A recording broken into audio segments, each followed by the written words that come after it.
Welcome. We are going to show you how to operate our Vermeer chipper. First thing you want to do on this, you want to walk around, check the tires, make sure the tires are okay. Make sure that it is full of fuel. The fuel is on the next side. We'll go walk around and show you that. You got two tanks here. This one is for gasoline and this one is your hydraulic oil. You should not have to add hydraulic oil, but you do want to check it. It has a little needle on here. As long as the needle is in the green, that means you're okay.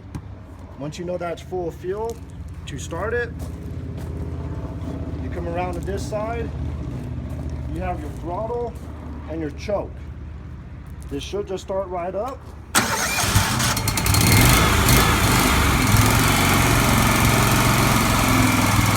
it starts right up and you're ready to start chipping, you engage the blades.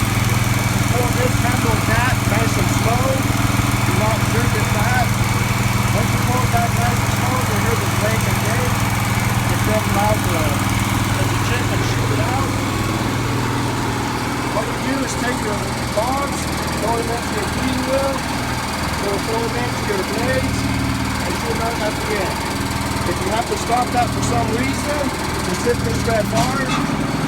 That starts your feeding wheel. If you need to reverse it, push this back. That reverses it. Once you're ready to start chipping again, pull this forward, pull this green handle forward, and you're ready to start chipping. Once you're done, turn the key off, remove the key, and you are set and ready to go. You can use this to chip anywhere from 6 inches branches or smaller.